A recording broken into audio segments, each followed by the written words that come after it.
धाकड़ खबर, बेखौफज़ुमा बेबाक अंदाज। धाकड़ खबर में आपका स्वागत है। मैं आपके साथ हूं अकरम रईस खान। देश में अगर कोई मुसलमानों की आवाज है तो उसका नाम है असदुद्दीन ओवैसी। वो सड़क पर भी बोलते हैं, रैली में भी बोलते हैं और संसद में भी गरजते हुए नजर आते हैं। उनके तमाम जितने फॉलोवर्स हैं वो इस बात को सोशल मीडिया पर लिखते भी हैं, बोलते भी हैं और सार्वजनिक तौर पर कहते हुए भी दिखाई देते हैं। लेकिन आज जो खबर हम आपके सामने रखने जा रहे हैं उसे देखने सुनने के बाद जो अंधभक्त टाइप के लोग हैं वो तो गुस्सा करने लग जाएंगे, गालियां भी देने लग जाएंगे। लेकिन जो जी शोर लोग हैं वो सोचने को मजबूर हो जाएंगे कि क्या असदुद्दीन ओवैसी ने कोई साजिश कर डाली है मुसलमानों के हक में आवाज उठाने के नाम पर। और चालू सत्र में अब इस मुद्दे पर जो मुसलमानों से जुड़ा हुआ बड़ा ही अहम मुद्दा है, कोई और बात नहीं उठा पाएगा। क्या वाकई में ऐसा है और इसके पीछे कोई साजिश, षड्यंत्र, षड्यंत्र काम कर रहा है? हर पहलू से आपको रूबरू कराएंगे क्योंकि हमारे साथ बातचीत करने के लिए इस मुद्दे पर जुड़ने जा रहे हैं हाफिज नौशाद आजमी साहब। इनकी शख्सियत के बारे में आप लोग जानते ही होंगे। हज यात्रा के मुद्दे पर ये तमाम जगह अपना धरना, प्रदर्शन, प्रेस कॉन्फ्रेंस, लेटरबाजी और हमारे चैनल पर भी आते रहते हैं। अखबारात में इनके मजामीन छपते भी रहते हैं। लेकिन इनसे बातचीत शुरू करें उससे पहले असदुद्दीन ओवैसी का वो बयान आपके सामने रखना बेहद जरूरी है। सुन लीजिए। असदुद्दीन ओवैसी जी। मोहतरम स्पीकर साहब, हज कमेटी में जो करप्शन चल रहा है उसके बारे में मैं आपके सामने जिक्र करना चाह रहा हूं। हज कमेटी के सीईओ का अपॉइंटमेंट का एडवर्टाइजमेंट 3/11/2023 को दिया गया था। उसके बावजूद भी एक परमानेंट सीईओ को अपॉइंट नहीं करने की वजह से हज कमेटी में जो हाजी हिंदुस्तान से सऊदी अरब जाते हैं वहां पर जो करप्ट ऑफिशियल है सब स्टैंडर्ड बिल्डिंग का सिलेक्शन करते हैं और हमारे हिंदुस्तान के हाजियों को बड़ी तकलीफ हुई। सीईओ नहीं रहने की वजह से वहां के ओहदेदारों ने मीना, मुजदलफा, अरफात में कंपनी को जो दिया जाता है हाजियों की खिदमत के लिए उनसे पैसे लिए। प्राइवेट टूर ऑपरेटर सर, उनका लाइसेंस रिन्यू नहीं किया जाता जब तक एक एक हाजी के ऊपर 1-1 लाख रुपया रिश्वत नहीं दी जाती उन ऑफिशियल्स को। मैं आपको ये बता रहा हूं कि इन ऑफिशियल्स का 8 साल से मिनिस्ट्री में है, सीएसएस रूल्स के खिलाफ है, ट्रांसफर नहीं होता। एक ओहदेदार को सस्पेंड, टर्मिनेट कर दिया गया, उसके रिश्तेदार दिल्ली में काम कर रहे हैं 50-60 हजार तनख्वाह पर। गैर जरूरी तौर पर मुंबई में 35 लोगों को निकाल दिया गया नौकरी से। मेरा आपके जरिए से हुकूमत से मुतालबा है कि सीबीआई के जरिए हज कमेटी करप्शन की इंक्वायरी करवाई जाए, उन तमाम ओहदेदारों को हटाया जाए और आखिर में सर प्राइवेट टूर ऑपरेटर्स के लिए गवर्नमेंट एक सिस्टम बनाए ताकि इन प्राइवेट टूर ऑपरेटर्स को करप्शन से बचाया जाए। हज कमेटी से जो गरीब हिंदुस्तान के हाजी जाते हैं उनको तकलीफ से बचाया जाए, मेरा हुकूमत से मुतालबा है। सुन लिया आपने असदुद्दीन ओवैसी को। उन्होंने हज यात्रा में गड़बड़ झाले का जिक्र करते हुए सीबीआई जांच की मांग उठाई है। हमारे हिसाब से तो उन्होंने कुछ गलत नहीं किया, या उनके जो भक्त हैं उनके हिसाब से भी उन्होंने कुछ गलत नहीं किया। उन्होंने इस मुद्दे को बड़ी ही बेबाकी से उठाया। लेकिन हाफिज नौशाद आजमी साहब को ऐतराज है कुछ चीजों पर। बहुत शुक्रिया सर वक्त देने के लिए। शुक्रिया आपका। आपको तो खुश होना चाहिए कि आपने दिल्ली जाकर प्रेस कॉन्फ्रेंस की। हालांकि आपने मुझे भी बुलाया था, मैं नहीं पहुंच पाया किसी दुश्वारी के कारण। लेकिन असदुद्दीन ओवैसी इकलौते ऐसे सांसद हैं कि आपकी प्रेस कॉन्फ्रेंस के बाद उन्होंने इस मुद्दे को संसद में उठाया, कोई और तो कुछ बोला भी नहीं। आपको तो खुश होना चाहिए। आप ऐतराज क्यों उठा रहे हैं? नहीं, मुझे ऐतराज नहीं है, मुझे अफसोस है कि हाजियों के जो असल मसाइल थे उसमें उन्होंने बात ही नहीं किया। जैसे गवर्नमेंट से, मिनिस्टर से उन्हें मुतालबा ये करना चाहिए था कि हज एक्ट 2002 की खिलाफ वर्जी करते हुए 4 साल से हज कमेटी ऑफ इंडिया क्यों नहीं बनाई गई, और सुप्रीम कोर्ट के फैसले की खिलाफ वर्जी हुई, फिर कंटेम्प्ट हुआ। 29/4/2024 को फिर फैसला हुआ कि 31 अगस्त तक आप ऐसे कमेटी बनाए। तो इन चीजों को लेकर हम दिल्ली गए थे और जाहिर है कि जिन इश्यूज पे हमने भी जांच की मांग की थी, लेकिन वो इश्यूज से हज कमेटी के, अब जाहिर है कि ये तो एक बात हो गई संसद में कि हज पे बात हुई, हज पे बहस हुई, हज का सवाल उठा, लेकिन उससे आम जो चीजें थी जिनके लिए हम लड़ रहे हैं, जद्दोजहद कर रहे हैं, तमाम लोग उसके लिए हैं, कि हज में जो परेशानियां हैं, मनमानी है सरकार की, कमेटी बनने के बाद वो खत्म होगी। रवायतें सब टूट गई हैं। बयान के लिए आज भी लोगों को दर दर भटकना पड़ रहा है, जबकि ये सरकार नहीं देती थी, हाजी का इंतजाम था। लेकिन इस इंतजाम को खराब क्यों किया गया ये तो नहीं पता हमें। किराया क्यों इतना ज्यादा है? फ्लाइटें इस तरह का निजाम बन रहा है कि छोटे इम्बार्गेशन पॉइंट का किराया इतना ज्यादा है कि वो खत्म हो जाएंगे। तो जिन चीजों को, इसका सबसे बड़ा हल यही है कि हज कमेटी ऑफ इंडिया जो एक्ट के मुताबिक बने, तो उसमें अवामी नुमाइंदे वहां पे जाएं और वो अपनी बात करेंगे, तो उससे हुकूमत तक सारी बातें पहुंचेंगी और हुकूमत मजबूर होगी। एक्ट में ऐसा है। लेकिन ये हुकूमत एक साजिश के तहत उस पर कब्जा जमाए हुए है। और मैं ये समझता हूं कि अब इस सेशन में हज के सवालात शायद न उठ पाए। और असदुद्दीन ओवैसी साहब ने जो सवाल उठाए, ठीक है, उनकी अपनी वो है, उनको जो इल्म था कि टूर वालों से 1 लाख रुपया लिए जाते हैं, मिना में उन्हें मकान भी या रहने के लिए खेमा भी नहीं मिलता। तो अब टूर वालों का एक पर्सनल बिजनेस है ये, ठीक है, उनके भी सवालात उठाने का हक उन्हें है। लेकिन इससे आम हाजी का कोई लेना देना नहीं है, इसलिए कि टूर का कोई 5 लाख लेता है, कोई 7 लाख लेता है, कोई 12 लाख लेता है। और हाजी का और टूर का एक प्राइवेट एग्रीमेंट है, ठीक है, उसका इंतजाम मिनिस्ट्री के हाथ में है। हज कमेटी ऑफ इंडिया से कोई मतलब नहीं है, इसलिए उसमें हज कमेटी को डालना ये गलत है, नाइंसाफी है।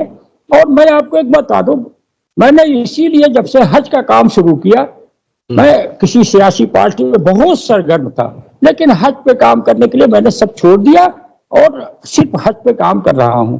मसलकी एतबार से भी मैंने इसको बचा के रखा और मैंने वहां पे भी बात किया, तो मजबूर होकर के मैंने अपोजिशन से बात किया है कि अपोजिशन के सारे लोग इस पे काम करें। तो मुझे अफसोस हुआ कि वो सारे मामलात रह गए और अब तो दूसरे सेशन में ही कोई बात हो सकती है। मुझे उम्मीद थी कि जो लोग भी उठावेंगे सारे मामलात अखबारात के जरिए, दीगर जराए से लोगों तक पहुंच रहे हैं और उनके पास तो ज्यादा से ज्यादा लोग हैं, मुसलमानों के मामलात हैं। भरकर मुझे अफसोस हुआ। जी ठीक है, सवाल लेते हैं कुछ उनके जो जरिए मुद्दा उठाया गया संसद में, उसके बाद जो सवाल पैदा हो रहे हैं उन पर गौर करना बेहद जरूरी है। पहला वो ये कि आपको खुश होना चाहिए, क्योंकि आपने तो कोशिश राज्यसभा में भी की थी ना। राज्यसभा में तो आपकी कोशिश कामयाब नहीं हो पाई। लोकसभा में असदुद्दीन ओवैसी अगर खुद इस पूरे मामले को उठा रहे हैं, तो आपको तो खुश होना चाहिए कि कोई तो बंदा है, कुछ बोल रहा है। नहीं, लेकिन मामला कहां उठा, वही तो मैं कह रहा हूं कि ये दो चीजें हैं। एक सीओ की, तो सीओ के बारे में वो उन्हें पता भी शायद नहीं है, या है कि उन्होंने वैकेंसी निकाल दी है और 20 जुलाई के बाद वो करेंगे नहीं करेंगे वो तो सरकार का काम है। अगर वो लोग दरखास्त देंगे तो उनका होगा।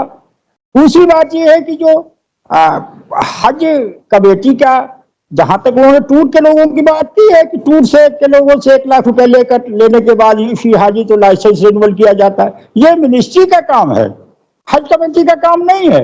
हज कमेटी 70% जो हाजी जाते हैं ये उनकी मालिक है, उन्हें भेजती है और उन्हीं के लिए हम लोग लगे हुए हैं इंतजाम में कि ये एक आम हाजी का है, उन्हीं के लिए इम्बार्गेशन पॉइंट की लड़ाई है, उन्हीं के लिए सारी चीजें हैं। और वो सवालात भी ठीक है, ऐसा नहीं है, वो भी करे, अच्छी बात है। लेकिन इससे तो मैं समझता हूं कि इन मुद्दों को हमारे फिलहाल ठेस पहुंची है और ये बातें नहीं आई हैं। एक मुझे उम्मीद थी कि जो लोग भी उठावेंगे वो सारी बातें, और फिर इनसे ये तो हर कहे अब जाती तौर पे भी बहुत पढ़े लिखे हैं, कई बार पार्लियामेंट में रहे हैं, और क्या क्या मामलात है मैं तो नहीं समझता कि ये इन्हें पता भी नहीं होगा कि हज के मामलात में क्या हो रहा है या पिछले 5-6 सालों में क्या हुआ है। लोकसभा में कभी इन्होंने स्मृति ईरानी जी से नहीं पूछा कि आपने 50,000 सस्ता करने की बात की थी तो क्या हुआ, ये सवाल होना चाहिए था मिनिस्टर से। मुख्तार अब्बास नकवी साहब, पानी के जहाज का क्या हुआ है ना, जो आपने वादा किया था, उन्हीं के जमाने से ये सारी चीजें हो रही हैं। एक एजेंडा है, उस पर जो भी आ रहा है उसी पे अमल कर रहा है। तो भरकर ये चीजें आनी चाहिए। जो मेन बातें हैं कि हमारा इदारा है, हमारा पैसा है, हम उसके नुमाइंदे हैं, और ऐसा नहीं हम अकेले हैं, 4 साफिशिये हैं, मेंबर पार्लियामेंट हैं, अलग अलग चीजों से। और कमेटी बनना चाहिए जी, कमेटी का इलेक्शन होना चाहिए 7 अप्रैल 2022 को 27 अप्रैल 2022 को जो इलेक्शन 8 लोगों में हुआ है वो 19 लोगों में होना चाहिए। ठीक है, ये उसमें सारी भी चीजें आनी चाहिए। उसमें भी आएंगे, लेकिन अभी ओवैसी के बयान पर रहते हैं। आप कह रहे हैं कि 70% ऐसे हज यात्री होते हैं जो कमेटी के जरिए जाते हैं, 30% जो है टूर ऑपरेटर्स के जरिए जाते हैं। अगर असदुद्दीन ओवैसी ने सीईओ के अपॉइंटमेंट का मुद्दा उठाकर और टूर ऑपरेटर्स की बात कर क्या आपको नहीं लगता 100% की बात कर डाली? आपको तो खुश होना चाहिए। अब वो जाहिर है कि मैं क्या कहूं, मुझे तो सिर्फ अफसोस के अलावा, चूंकि इस हज पे मैंने कभी राजनीतिकरण नहीं किया, और जो हमारे गैर मुस्लिम साथी भी थे 1999 से हम पार्लियामेंट में उठवा रहे हैं, धरना भी किया, प्रदर्शन भी किया, सुप्रीम कोर्ट भी गए मजबूर होकर के। तो हमारे जो गैर मुस्लिम साथी भी थे पार्लियामेंट में उठाया, वो कम से कम 2 दर्जन से ज्यादा बार सवाल उठे हैं, तकरीबन 1999 से 2009 तक। और मैं बता दूं कि वो सब अच्छे सवालात उठे, इस तरह से नहीं उठते थे। हाजियों की बात होनी चाहिए। ये तो एक सीईओ की आपने बात कर दी। अरे आप गवर्नमेंट से पूछिए ना, गवर्नमेंट सीईओ को किसने रखा? मिनिस्टर ने रखा। तो मिनिस्ट्री पे तो आपने कोई बात ही नहीं किया है? सरकार पे तो आपने कोई बात ही नहीं किया। क्यों कब्जा किया है भाई आपने ऐप के खिलाफ? सुप्रीम कोर्ट का फैसला हुआ, क्या आपको नहीं मालूम? पूरे मुल्क के उर्दू अखबारों ने खबर दी है, आपको नहीं मालूम? हाफिज नौशाद ने वहां प्रेस कॉन्फ्रेंस किया, सारे लोगों ने उसे कवर किया। तो एक बात मैं कह रहा हूं कि क्या आपको नहीं मालूम है कि ये भी बातें हैं? अब इसको तो ये है कि ये थोड़ी सी बातें उठा करके और लोगों में ये एक मैसेज भी चला जाएगा कि हज पे बात हो गई पार्लियामेंट में, और हुआ क्या कि सीबीआई जांच और फला देखा, और जांच में क्या होता है वो तो अलग बात है। अब 1 लाख रुपए वाली रिश्वत का मामला जो भी है वो कैसे साबित होगा, मैं तो नहीं समझता। ठीक है, अगला सवाल लेते हैं। अगला सवाल ये बनता है कि असदुद्दीन ओवैसी ने इस मुद्दे को जो उठाया है, तो आपको क्या लगता है वो कोई साजिश है ताकि सेशन में इस मुद्दे को कोई और ना उठा सके? अब जाहिर है मुझे तो बिल्कुल इस तरह का लग रहा है, क्योंकि अगर कोई बात उन्हें संजीदगी से नहीं समझ में आई थी तो किसी तरह से ऐसे लोगों से राय करना चाहिए था, पूछना चाहिए था, जानकारी करनी चाहिए थी। और अखबारात के जरिए, चूंकि ये हज का सवाल है, हज के सवाल में हम ये आम तरीके से कहेंगे 1 लाख रुपए रिश्वत फलाने लिया और उसका, तो ये क्या है? हज पे ओछी बात नहीं, हज पे आप ठोस बात करिए, एक्ट, कानून और उसके अलावा जो मफाद आमा की चीजें हैं उस पर कायदे से बात करिए। हज सबका है और सबने इस पे काम किया है। आज हुकूमत है, सुन नहीं रही है, लेकिन इसको हम कोई सियासत और उसका वो नहीं बनाना चाहते। ठीक है, लेकिन सीबीआई जांच की बात करके उन्होंने प्रेस कॉन्फ्रेंस में जो आपने मुद्दा उठाया था उसको तो आगे ही बढ़ाया ना। अगर सीबीआई जांच होगी तो ये भी होगी कि 1 लाख रुपए की रिश्वत कैसे ली जा रही है, और सीबीआई जांच होगी तो जो आप बात कर रहे थे कि हज कमेटी का पैसा लूटा गया है, जमीनें खरीदी गई हैं, गड़बड़ झाला हुआ है, तो फायदा तो आप ही का हुआ ना जी। अब मैं उसमें ज्यादा नहीं जाऊंगा, लेकिन हमें वो तो हमारा एडिशनल है। सबसे पहले हमारा ये है कि कमेटी बनाई जाए, कब्जा हटाया जाए, है ना, एक्ट के हिसाब से कमेटी हो, सुप्रीम कोर्ट के आर्डर को माना जाए, उस पर अमल किया जाए, 19 रुकनी कमेटी बना के इलेक्शन कराया जाए, है ना, उसमें इलेक्शन हो। जब सबको इलेक्शन लड़ने का हक है तो उसमें से इलेक्शन हो, चेयरमैन वाइस चेयरमैन उसमें चुना जाए। इस तरह से है। तो ये तो जांच की बात है, ये कि आप क्यों नहीं छिपा रहे हैं, उसमें गड़बड़ तो हुआ ही है, लेकिन मुद्दों पे जांच होगी ना। हम तो बता रहे हैं मुद्दे कि भाई जमीन खरीदी गई तो कैंप कार्यालय को आपको एक्ट में अख्तियार नहीं है, मैं साफ कह रहा हूं। आपने अटैची वगैरह बांटी 2000 हज के 22 में, जबरदस्ती बांटा क्यों किया आपने? उस टाइम तो कोई कमेटी भी नहीं थी जो पास करती, तो क्यों हाजी परेशान कितना हुआ उससे घर घर जमीनी सतह पे आप देखिए। हमने तो कहा कि जो बिल्डिंग में डेकोरेशन का काम हो उसमें बड़े बड़े पत्थर कम से कम 10 जगह लगाए गए, माइनॉरिटी मिनिस्टर के क्यों लगाए गए भाई? तो ये एक प्लानिंग के तहत हमारे इदारे पे कब्जा, हमारे ऑफिस पे कब्जा, और उसके बाद कमेटी नहीं बनाई गई। तो जाहिर है कि इसमें जांच तो होनी चाहिए। और ये मिनिस्टर बिना कमेटी के लोगों को, तीनों लोगों को मिले हुए इतना बड़ा काम तो होगा नहीं। वो सब मुझे पता है कि कमेटी में क्या क्या पास होता है। ठीक है, दूसरे कमेटी जो हमारी हज कमेटी ऑफ इंडिया की, उसमें पहले जो होता था कि 3 सब कमेटियां भी होती थी, हैं? एक एयर चार्टर कमेटी होती थी, जो फ्लाइट वगैरह का काम होता था उसकी मीटिंग करती थी, देखती थी स्पेशल। और एक जो है वो ये आपके अर्जमेंट का काम देखती थी, एक फाइनेंस का काम देखती थी। 19 मेंबर में से ये 3 कमेटियों में बटे होते थे। पहले कमेटी में पास होता था, उसके बाद जिसका जो काम होता था वो देखता था। तो ये तमाम शफाफियत के काम थे। आज कुछ नहीं, मिनिस्टर साहब ने जो कहा और मिनिस्ट्री ने जो कहा और ये सब हो रहा है। तो सब मेन चीज तो हमारे इदारे पे कब्जा, ठीक है, इसकी बात होनी चाहिए। अब आते हैं वो एक्ट थोड़ा की क्लियर खिलाफ करिए। वर्जी। ठीक है, और क्लियर कर लेते हैं। असदुद्दीन ओवैसी का ये कहना, मतलब उनकी बातचीत से ऐसा तासुर लगता है कि जैसे सीईओ परमानेंट हो जाएगा तो हज कमेटी में सब कुछ ठीक हो जाएगा, लेकिन आप कह रहे हैं कि हज कमेटी बनाओ। ये दोनों चीजें अलग हैं क्या? हाँ हाँ, अलग है। हाँ बताइए। इसलिए कि जी हाँ, हज कमेटी बनाना मिनिस्ट्री का काम है। सीओ एक अलग चीज है, वो पहले भी था आज भी है। वो तो जब से कमेटी ने, ये 3 साल से सीओ है। बीच में एक सीओ हट गए थे, तो पहले हट चले गए तो इनको एडिशनल चार्ज दिया गया, वो अभी तक है। तो सीओ की पोस्टिंग अलग चीज है, कमेटी बड़ी चीज है। कमेटी का सेक्रेटरी सीओ होता है जब कमेटी बन जाएगी। तो आज वो मिनिस्ट्री की हुक्म पे चल रहा है, मिनिस्ट्री में काम कर रहा है। बिल्कुल, ये है जी। बिल्कुल आपने सही कहा कि कमेटी का सेक्रेटरी होगा, यानी कि कमेटी को रिपोर्ट करेगा वो सीईओ, लेकिन सीईओ को ही आज सब कुछ माना जा रहा है। और असदुद्दीन ओवैसी जैसे नेता, जो खुद एक बैरिस्टर भी हैं, खुद अपने अखबार भी निकालते हैं, उर्दू के अखबार पढ़ते भी होंगे, मुस्लिम कम्युनिटी से भी आते हैं, वो तमाम इन चीजों को समझ सकते थे, बेहतर ढंग से रख सकते थे। क्या लगता है उनसे कहाँ चूक हुई, या आपको ये लग रहा है कि आपके मुद्दे उन्होंने नहीं उठाए इसलिए आपको लगता है कि अफसोस है? नहीं, अफसोस की बात यह है कि अब जैसे हमारे पास बहुत से फोन आए कि बहुत मुबारक हो, आपके हज का काम तो हो गया। हमने कहा अच्छा भाई। तो मेरे पास वीडियो भी आया, मैंने सुना, इत्तेफाक से आपने भी फोन कर दिया। तो मैंने कहा बात कर लेता हूँ भाई, क्या है ये। तो मैं तो हज पे काम करता हूँ, मेरा तो न किसी कोई दुश्मन है न दोस्त है। मैं तो सुझाव भी देता हूँ, लिख लिख के देता हूँ, जिनके खिलाफ बोलता हूँ उन्हें भी सुझाव देता हूँ। मिनिस्टर साहब को भी मैंने खत लिखा था, इसलिए उनको कह दिया था, फिर खत लिखा है कि साहब ठीक ठाक करिए। तो ये सब जो भी है, मेरा मकसद यही है कि हमारा इदारा हज कमेटी ऑफ इंडिया जो है वो एक्ट के मुताबिक बने, एक्ट के मुताबिक चले, जिससे हाजियों की परेशानी दूर हो। ठीक है, मान लेते हैं इस बार असदुद्दीन ओवैसी अपनी बात को पूरे तरीके से नहीं रख पाए, और आप तो कह रहे हैं मैं तो जो मुझसे नाराज लोग हैं, जो मुझसे खिलाफ लोग हैं, उन्हें भी बताता रहता हूं। तो आप पूरा एक डिटेल बनाकर भेज दीजिएगा ओवैसी के आपके पास। इंशाअल्लाह कोशिश करूंगा, भेजता हूँ। लेकिन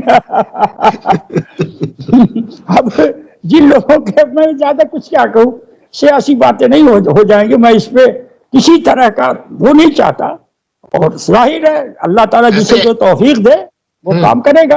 वैसे मैं आपसे मैं तो एक बात और बहुत कहना छोटा चाहता आदमी हूं। हूँ, बहुत छोटा आदमी हूँ। ठीक है, लेकिन मैं एक बात आपको बता दूं जी। हमने कुर्बानी दी कि मैं 1998 से सियासी जमात छोड़ के आया, तो अल्लाह ने इस पे काम लिया।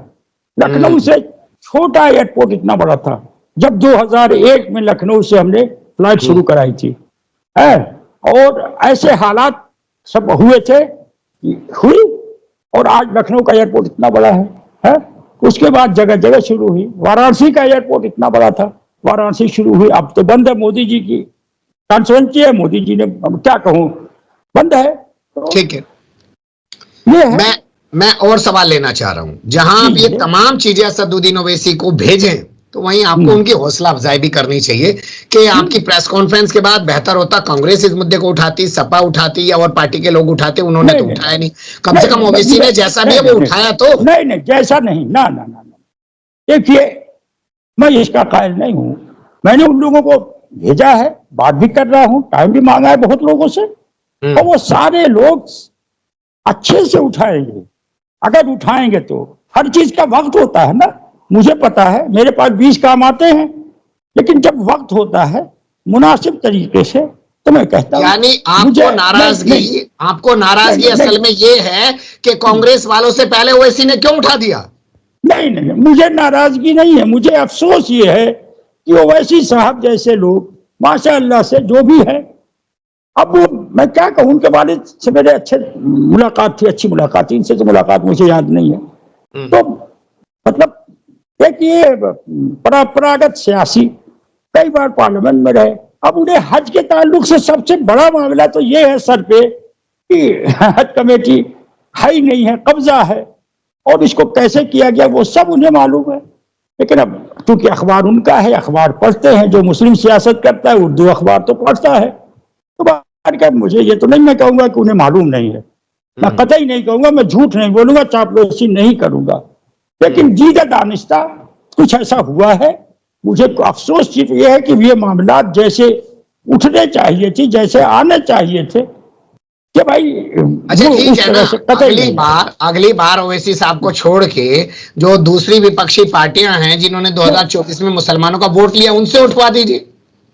नहीं, मैंने तो नाम लेके अपील किया है अपोजिशन से, क्योंकि सरकार से मैं कहते कहते अब परेशान हो गया हूं, सुप्रीम कोर्ट का आर्डर का हवाला देते देते, तो इसलिए मैंने अपोजिशन से मुतालबा किया है। मैं उम्मीद भी रखता हूं, मैंने वक्त भी मांगा है, और वो सारे अच्छे लोग हैं जो भी है, मैं नहीं, हमारे मुल्क में मैंने प्रैक्टिकल काम किया है।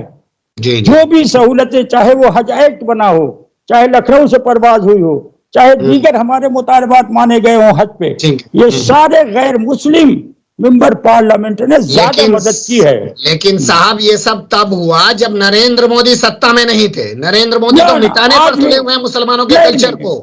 नहीं, आज भी अक्सरियत ठीक है, उनकी सरकार बन गई है, लेकिन नहीं, अपोजिशन इस मामले को हम उससे बात कर रहे हैं, अपोजिशन के लोग उठाएंगे, हमें पूरा यकीन है, एक सच्चाई है, एक्ट की खिलाफ वर्जी है। हम किसी के आगे दामन नहीं फैला रहे हैं, हम कह रहे हैं सुप्रीम कोर्ट का फैसला लागू कराओ, एक्ट को लागू कराओ, हम ये कह रहे हैं।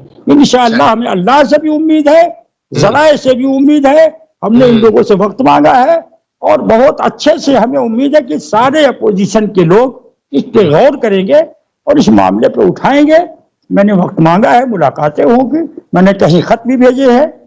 इतना जल्दबाजी का आदमी नहीं हूं, मैं प्रैक्टिकल हूं।